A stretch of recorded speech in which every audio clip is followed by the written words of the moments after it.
Hello and welcome to Insight. I am Elizabeth Omori. The Nigerian economy is expected to grow by 3% this year. The United Nations, in its 2023 World Economic Situation and Prospects report, says high inflation and power supply issues are impacting growth in Nigeria. But the economy will benefit from a robust commodities trade and dynamic consumer goods and services. Amidst several challenges, we will examine the International Monetary Fund's growth projection for Nigeria and other economic matters. Multiple research show that in Nigeria, fast-moving urbanization and its attendant changes in lifestyle and diet have led to increase in chronic diseases. An increase in life expectancy has brought about higher prevalence of chronic illnesses among Nigerians. A study conducted by Abdurrahim et al. Reveals the occurrence of chronic illnesses in 64.3% of the global population. This is evident in both developed and developing nations. Medical experts have identified careless lifestyle as a major factor. We will also be hearing from a medical practitioner on how to reduce the prevalence amongst the youth. So, welcome to Insights. I'm fascinated with the discourse on national monuments and assets and how much is being done to preserve and look into the language issue. We have turned English to become like a pride value in our own cultural values. It's not cash transfer. It's not a COVID-19. Invasion 1897 was a deliberate calculation. You know, many of these people coming to the urban areas now. And applications, there are terms and conditions that of course it is the union of two people, a man and a woman coming together. My name is Nnamdi Odipo. And I'm Elizabeth Omori.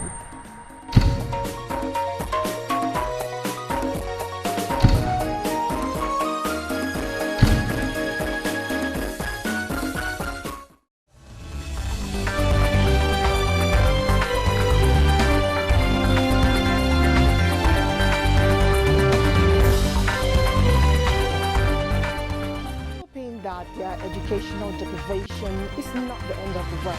Agencies and stakeholders to proactively tackle these challenges.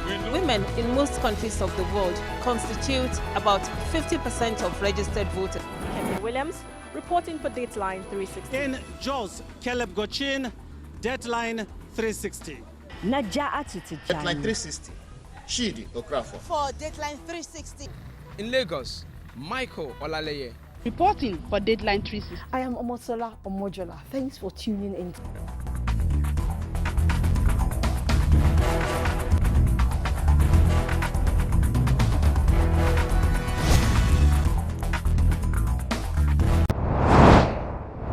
The International Monetary Fund upgraded Nigeria's economic growth projection to 3.2% this year. In its recently released January 2023 World Economic Outlook, it explained that the small upward revision for Nigeria's growth in 2023 was actually due to measures to address insecurity issues in the oil sector. It also reports that Nigeria's growth rate will slow to 2.9% in 2024. How do we pick up and make adjustments? My guest, Dr. Sani Haruna, a financial expert, will speak to us on this and other financial matters as they affect us. Dr. Haruna, thank you so much for joining us on Insights. You're welcome, and thank you for having me. All right, as a financial expert, how do you consider this forecast? Would there be concerns? Well, the International Monetary Fund periodically and regularly reviews the performance of individual countries economically, taking into account the macroeconomic environment, the development in the macroeconomic environment. So in the case of Nigeria, the IMF reviews our forecast upwards. And this is because of largely two major developments. First, the efforts being made by the federal government to reduce the issues around oil theft, and also the increase in the crude oil price since the invasion of Ukraine by Russia. So these two developments have the potential, and indeed they have actually increased our revenue generating capacities. Okay. As a result of that, IMF reviews our forecast upward. And the sentiment around the analysts is that Nigeria's economy will continue to grow at least till the end of 2023 and perhaps even beyond. So it's a good development, and I hope the Nigerian government, particularly the incoming administration of the new administration, will take advantage of this and put in measures to accelerate the economic growth even further. Okay, all right, its translation is actually very clear, but you know, MSMEs create at low investment cost and enhance apprenticeship. What is it in it for entrepreneurs with this forecast? There is a consensus globally that MSMEs are the bedrock of any economy. In the case of Nigeria, they are even the highest employers of labor. So it is very, very important that government creates enabling environment for these SMEs to thrive, particularly giving positive economic outlook that Nigeria has. So there are a couple of Nigerian agencies that are making efforts. For example, Small Medium Enterprise Development Agency of Nigeria, SMEDA. They are doing well, making efforts towards ensuring that our SMEs have some kind of support.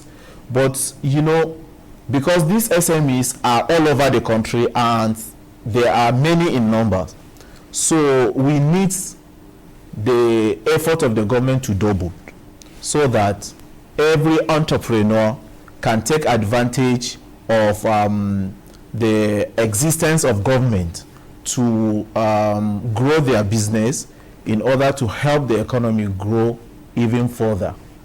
Okay, I understand that Nigeria is expected to join the global ally trade value chain. How are we treading this path? There has been effort by the federal government to increase our exports. That's Nigeria's exports, particularly non-oil exports. Nigeria Export Promotion Council has been making efforts to bring in more local manufacturers into the global economy, connecting the local businesses with the international markets. So all these are geared towards ensuring that our local entrepreneurs, people who produce or manufacture one form of goods or services, have the opportunity to take their commodities to the global market. And over the years, you know, Nigeria's international trade, we have been operating on a deficit. Our balance of payment is not in our favor. So although the good thing is the trend, the gap has been reducing, particularly with the effort of the President Muhammadu Buhari-led government, who have been advocating for non-oil exports. It has been reducing. So yes, our local manufacturers, in the near to long term, we are going to see a remarkable improvement in taking our products into the international market. I'm so certain about that. All right, now away from the IMF forecast, let's tilt to other economic matters. With the advancement and presence of technology in the business space, what are the most likely challenges and possible solutions in trading regarding e-commerce as well? Yeah, you know, I'm glad you mentioned technology. In today's world, there is no way you can successfully carry out your business without the use of technology. In Nigeria, for example, digital economy contributed 20.32% to our GDP in the third quarter of 2022. So that means that, and that is a growth from the 18% in the previous quarter, that's in the second quarter. So that means that even us in Nigeria, we have embraced technology and digitization. And of course, with technology comes opportunities. An average entrepreneur making good use of technology and digital platforms can take their goods and services to areas where it was impossible for that particular businessman to reach, given the nature of their business or even the kind of funding that they have. So it is very, very important that you are now connecting the kind of the SMEs, the entrepreneurs, the opportunities that we're having in Nigeria with that of technology. And I'm glad that the Nigerian government have recognized the contribution of digital economy and went further to create and dedicate a particular Ministry of Communication and Digital Economy. And since then, we have seen growth in our digital economy. To underscore that, the federal government launched in 2019 our national strategy on digital economy. It was a 10-year plan about how we can develop our digital space, how we create enabling environment, and they are in pillars, about 8 pillars or so. Particularly pillar number 3 talks about solid infrastructure. So without solid infrastructure, we cannot harness all the potentials that exist in technology. So I'm very, very happy that federal government is paying particular attention to that. And the first thing they are trying to do is to increase our network of broadband, which means that they want to ensure that every nook and cranny of the country is covered with the internet. Once that is done, then every other person can take advantage, put their products on the digital platform, and scale. Interesting. Okay, let's shift away from trade and technology. The US dollar actually replaced the pound sterling as international reserve currency some time ago. How has the world fared in this order, especially Nigeria?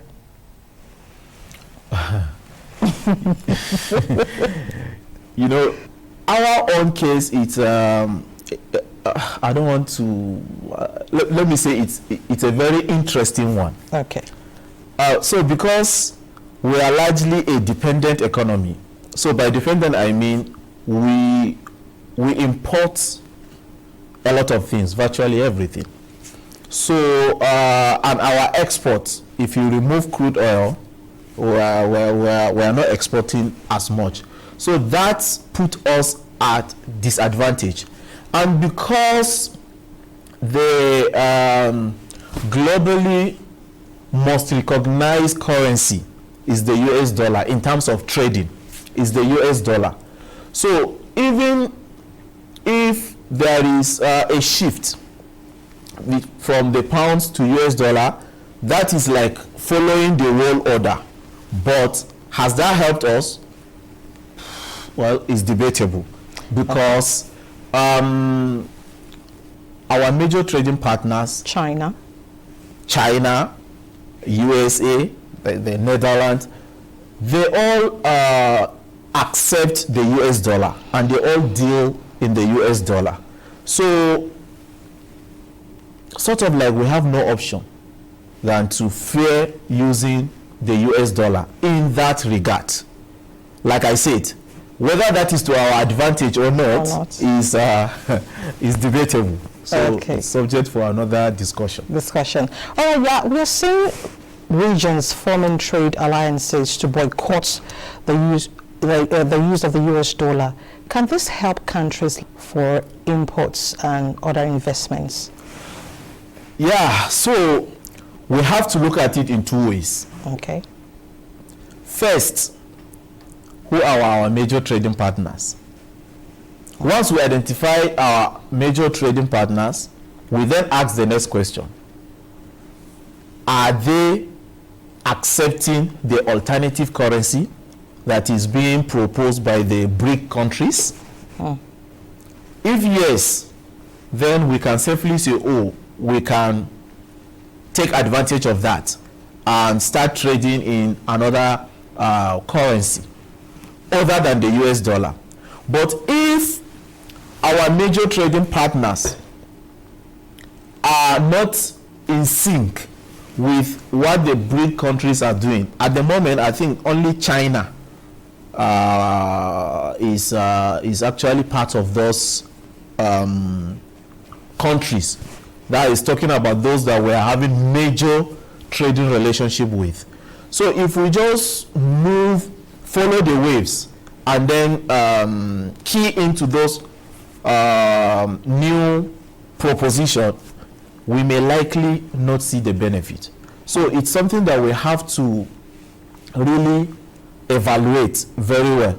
And again, don't forget that part of that proposition has to do with the international politics and the diplomacy that is going on between the major world powers, the United States of America, the China, the Russia, and the like. So we have to be careful not to find ourselves in the web without defining what we really want as a nation and what can really benefit us and our people, both in the short and in the long term. Or any business that want to access this facility have to go through commercial banks.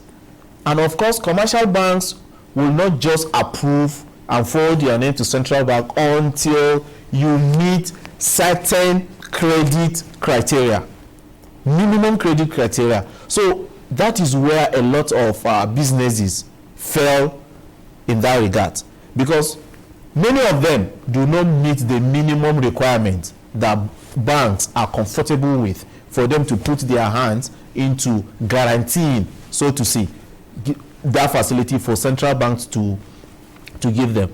That is why, even though it's a fantastic policy, but in terms of disbursement, you will see that little or nothing is done to actually help the local production as intended.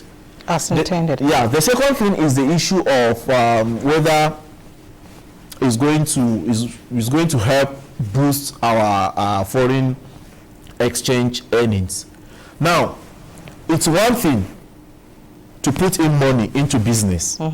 It's another thing to do impact analysis. So I don't know, I'm not aware that actually Central Bank of Nigeria, and this is not even just the issue of Central Bank of Nigeria, indeed it is the responsibility of the public, and particularly you, the journalist, to follow through, investigate how many people have benefited from this scheme and how much is disbursed, and then follow it through to see the impact, and then report to the public for us to be able to assess and evaluate the impact of this. So it's not just for us to wait, until after 5 years, when the program will cease, for central bank to come and tell us that, oh, we have disbursed this amount and this is what we're going to do. We need to start following through, and it's our responsibility to do the impact analysis. Okay, when these monies, before these monies were disbursed, this is what we're earning. After these monies are disbursed, now this is what we're earning. So how much more have we earned as a direct result of having this intervention is very, very critical. And many a times, that is where we are lacking as a country. So it means monitoring, evaluation, and accountability. Three things basically investors, business owners, persons interested in the scheme should look out for. And journalists, the media. Exactly. Okay, to a more trending issue, how has the Naira redesign and cashless policy affected the foreign exchange markets? Well, that stuff. Naira redesign policy. Before I answer this question directly, let me take you back to history. Central Bank has been looking for ways to go cashless, to reduce the quantum of cash in our economy. And this came as a result of the reports of the survey conducted back in 2008, when it was discovered that about 53% of Nigeria's adults are financially excluded. So that was very worrisome, and it called the central bank authorities to action. And that led to the launching of the financial inclusion policy document in 2012 in order to reduce the level of financial exclusion in the country. And it is the offshoot of that document that things like bank verification number, that introduction of tier 1 account, tier 2 account, so that central bank just sort of like reduced the level of documentation for some certain segments of the society and types of account, so that many people can be able to be banked, as it were. So they have been following the development, and last year they came out to tell us that about 80% of the currency are out of the bank's vault and all this, and for us that is really disturbing. So they decided that the best way to solve that is to redesign the Naira, and gave us so many reasons. Of course, the reasons they gave us are valid, good reasons. It will reduce insecurity, help curb inflation, it will do all sorts of that. But the issue with that redesign is what has to do with the timing, because it came at the time when the country was about to go into general elections. Be that as it may, the policy was rolled out and many people were happy with it until the central bank itself started dishing out different directives in short intervals. In the space of 1 week or 2 weeks, first they said individuals can withdraw up to 500,000 in a week.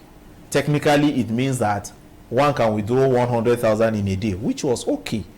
And then come the directive that, oh, only 40,000 can be withdrawn in a day. Then people started going into the banking hall to withdraw. Then they were told that they can only access 20,000. Then the following day, it's now come down to 5,000. You know, so that confusion sort of like created panic and confusion, because people were not really sure what the exact reasons are. So the perception, and of course, they say perception is reality. So that sort of created confusion. So while that is happening, the foreign exchange market, so when I say foreign exchange market in this regard, I mean the parallel market, because that is the more efficient market in Nigeria where people could easily go and buy dollar. So was held constant, because people were no longer looking for dollars but naira to spend, you know. So that created a lot of issues. So as it is, even though temporarily we have seen that the naira improved, gained in the parallel market, but it's too early for us to assess whether it is the impact of Naira redesign that make Naira gain, and whether that is going to be sustainable.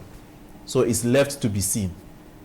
So you say Naira redesign is actually a good initiative. But there's another issue, a burning issue, current one, which is actually setting the agenda. It is the issue of subsidy removal. Would you say that is actually good as well?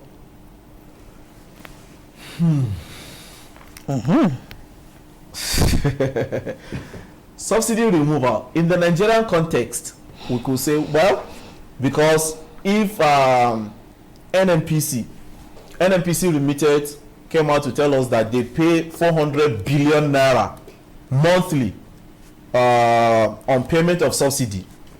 That is like 4.8 trillion naira. Oh, I beg your pardon. That's like, 4.8 trillion annually, or 22% of national budget. So that cannot be sustainable. You can't use more than 20% of your budget to fund subsidy. That being said, subsidy itself is not a bad thing. So many countries around the world have one form of subsidy regime or the other. Even the United States of America, a study by Environmental and Energy Study Institute found that the USA paid $20 billion annually on subsidies, and a further breakdown of that amount shows that 80% of that amount was paid on oil and gas subsidy, right? That is like $16 billion. So it is not a bad thing, and so many countries, but the question is, what are you subsidizing, and when, and at what expense? So if you check the issue of using more than 20% of our budget, you know that is certainly not sustainable, and something needs to be done about it. And successive government have been saying they will remove subsidy, and for one reason or the other, it has not been able to. But hopefully, now that the government have even accepted subsidy, what do you call it now, from the World Bank, palliatives of $800 million, that means we're likely going to see the removal of subsidy. What will be the impact of subsidy removal is left to be seen. That's the question. All right, Dr. Sani Haruna, I want to thank you so much for your insight. Thank you for your contributions. Thank you for enlightening us. Thank you very much. Thank you. Thank you for having me. Thank you so much. I'm fascinated with the discourse on national monuments and assets and how much is being done to preserve and look into the language issue. We have turned English to become like a pride value in our own cultural values. Not cash transfer. It's not a COVID-19. Invasion 1897 was a deliberate You know, many of these people coming to the urban areas now. These and applications, there are terms and conditions that of course it is the union of two people, a man and a woman coming together. My name is Nnamdi Odipo. And I'm Elizabeth Omori.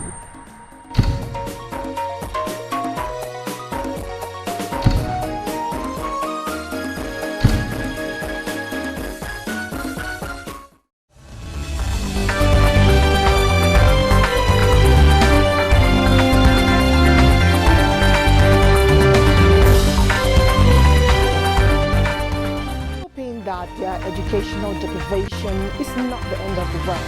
Agencies and stakeholders to proactively tackle these challenges. Women in most countries of the world constitute about 50% of registered voters. Kevin Williams reporting for Dateline 360. In Jos, Caleb Gochin, Deadline 360. Deadline 360. Shidi Okrafo. For Dateline 360. In Lagos, Michael Olaleye. Reporting for Deadline 360. I am Omosola Omojola. Thanks for tuning in.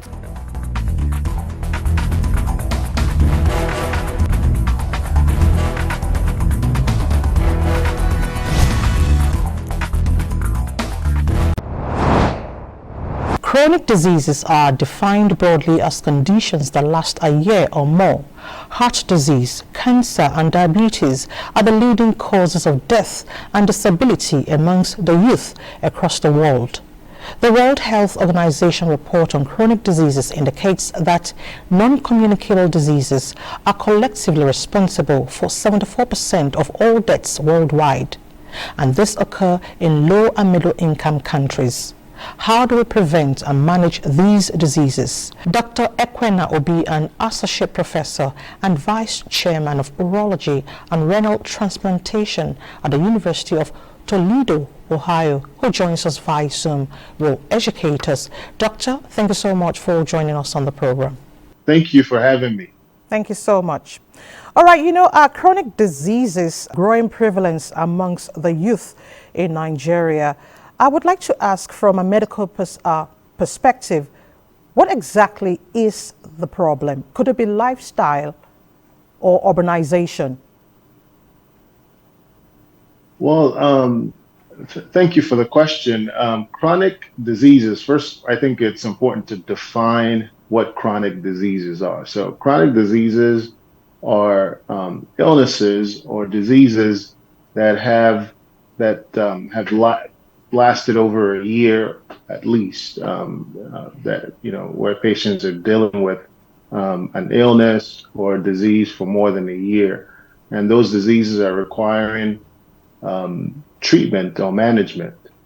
And so that's what a chronic disease is. And it's sort of a misnomer to, associate chronic diseases with youth, because a lot of times when we think about chronic diseases, we're thinking about elderly patients or patients who are older, not youth. So it is a concern. It's a big issue among the youth, that illnesses that typically ascribed or associated with patients who are older are now being found in young people. The productive or the most productive, population in the nation. So a big concern, as you pointed out. All right, Dr. Obi, we'll be doing a bit of education today. Most people have asked this question prior to this interview. What exactly is the difference between chronic diseases and terminal illnesses? Could you educate us on this? Right. So chronic diseases are diseases such as, I guess we can give examples. Diabetes, high blood pressure, things that are not going away. Cancers, for example, certain infections, HIV, tuberculosis. These are illnesses that don't necessarily go away. They're things that are managed. A terminal illness is an illness that a person has that leads to mortality, or to death, within a short period of time. So there are terminal cancers, for example. There are patients who have who may develop a certain condition that they have a short period of time that their survival is limited. So those are terminal diseases. So chronic diseases are diseases that one can sort of end up living with for a long period of time. And as I said, these are diseases that, things that happen over a year, at least a year period. So from diagnosis until, when those patients are being managed over that period of time. A study by NCBI, the National Center for Biotechnology Information, says chronic diseases about 64.5% amongst Nigerian youth. How do we reduce these figures? Because nations are actually working towards the eradication of diseases before 2030, and that is meeting the SDG goals on health and maternal mortality. Excellent facts. Chronic diseases are really associated with lifestyle. And so what are we talking about? Well, lifestyle, detriment that are detrimental to health. So, excessive alcohol use, smoking, diet, consuming, non-healthy foods, so to speak.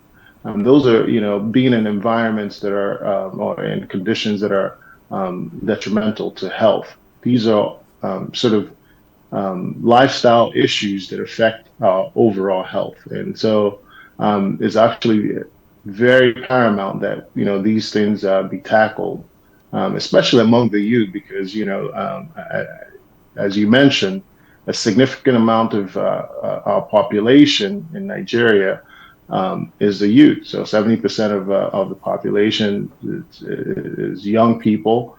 And the prevalence of these diseases, as I mentioned, diabetes, high blood pressure, kidney disease, even heart disease, we're beginning to see strokes in patients that are young. These things are modifiable, meaning, if we can tackle the lifestyle issues that put people at risk, then absolutely, the incidence and prevalence of these chronic diseases can be reduced significantly. Talking about the older persons, these demography usually have issues with financial response to non-communicable diseases. What should be the financial response from the government?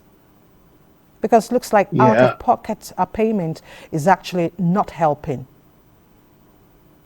I mean, that's a big part of the challenge, the disparity that exists in terms of management of these diseases in a population. So, as we all know, the health of a nation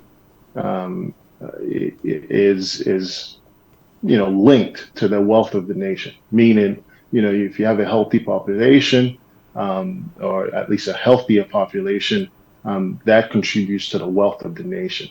And an investment, a critical investment, has to be made to health.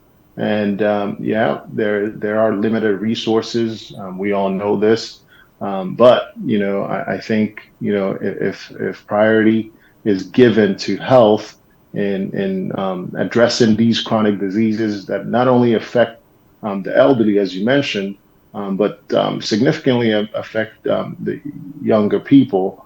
I think we can get at least a better handle of this issue.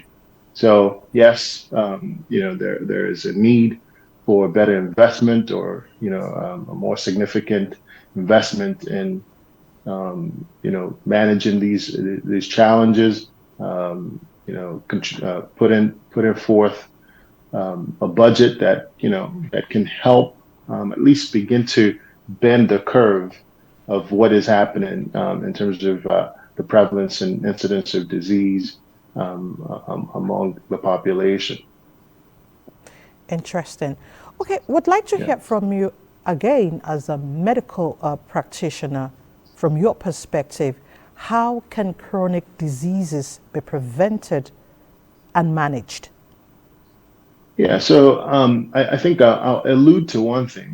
We all, what do we want out of life? Well, we all want to be happy, we want to be healthy, we want to interact with our families, and our friends, right? And the pursuit of that happiness and good health is our goal. Everyone, regardless of where you live, regardless of what kind of your background is. And so there are studies that have looked at this. They've looked at populations where people are happier or people live longer. These are called blue zones. These blue zones exist in the world where there are communities all across the world where these populations live to about 90 years. The majority of the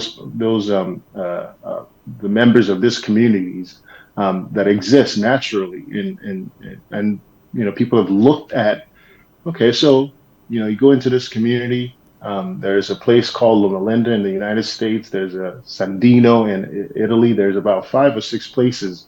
I'm sorry, 5 to 7 places around the world where the population lived to be 90 years or more. The majority of these populations. So they went, researchers went into these communities and said, hey, what are these people doing that we can replicate, right, in different parts of the world? And they found that, it's all about lifestyle, really. It's not the medications that I prescribe or the diagnosis that I make, but really these folks have some pillars in their community that they live by. And most of those things are related to lifestyle, related to how they associate with their family, related to faith, connection. Some people will say faith, some people say connection to something other than themselves, related to their diet, related to, just being able to fellowship. So there's a branch of medicine called lifestyle medicine, and this focuses on lifestyle, not just medication. We know that there's a body of evidence that shows that what is really, really critical is lifestyle modification.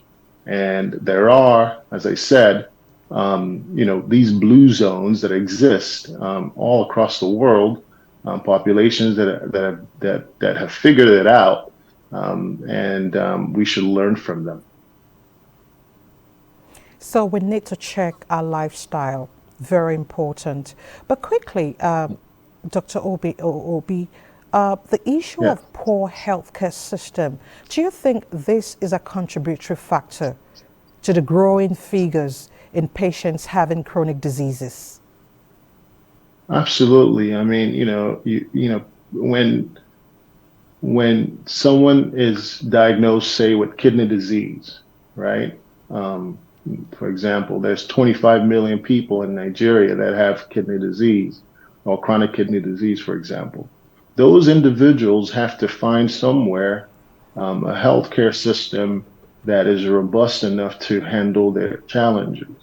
And so, yes, you do need a strong healthcare system, hospital system, physicians, nurses, administrators who are focused on making sure that patients or people who have, I just give an example of kidney disease, have a place to go, have a doctor to call, have a nurse, who have people who can actually take care of them.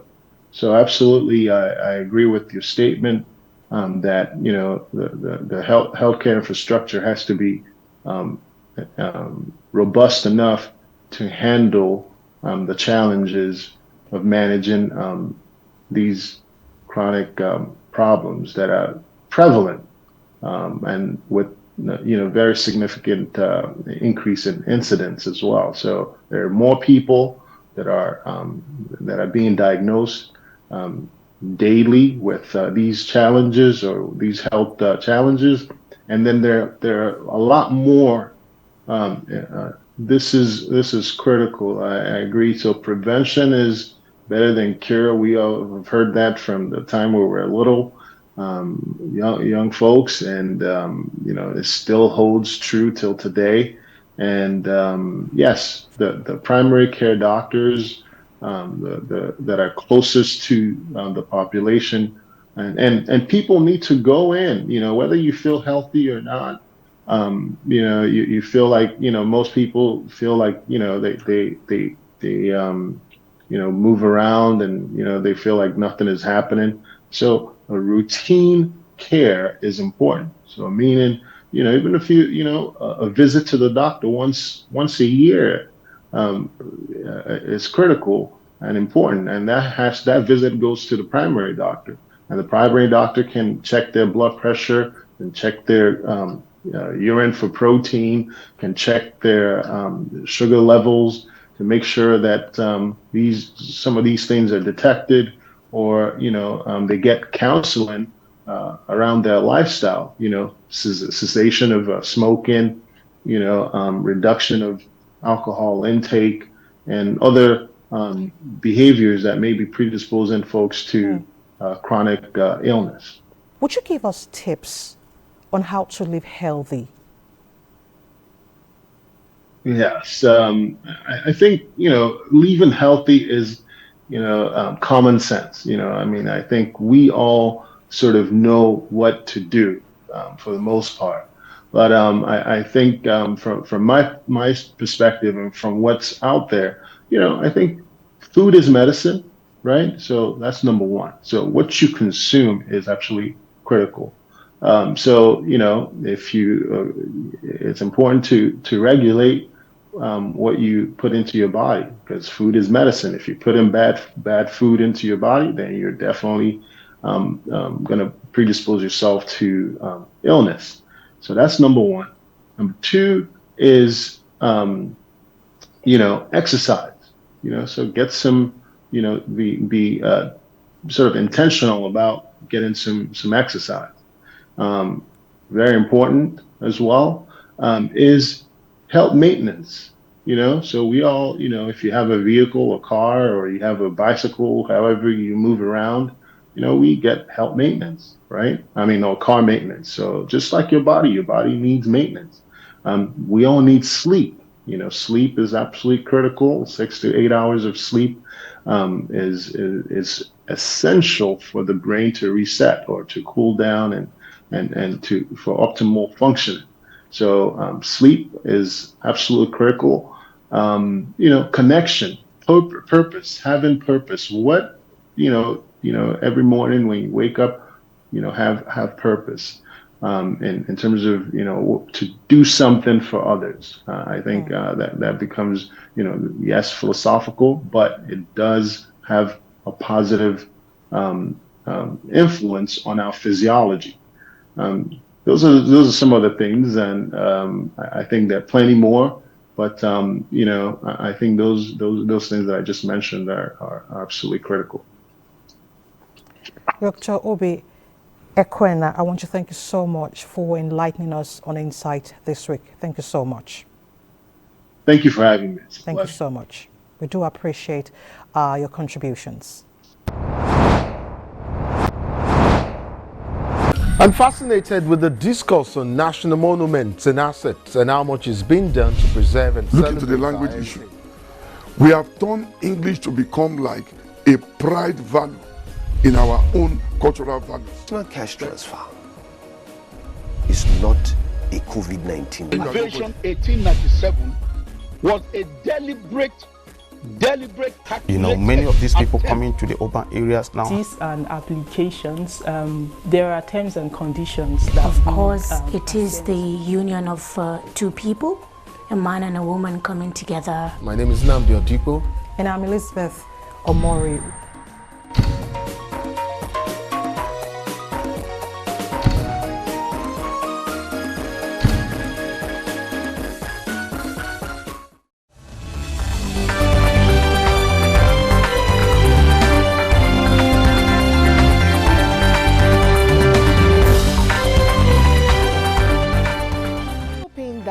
Educational deprivation is not the end of the world. Agencies and stakeholders to proactively tackle these challenges. Women in most countries of the world constitute about 50% of registered voters. Kevin Williams reporting for Dateline 360. In Jos, Caleb Gochin, Deadline 360. Deadline 360. Shidi Okrafo. For Dateline 360. In Lagos, Michael Olaleye. Reporting for Dateline 360. I am Omosola Omojola. Thanks for tuning in.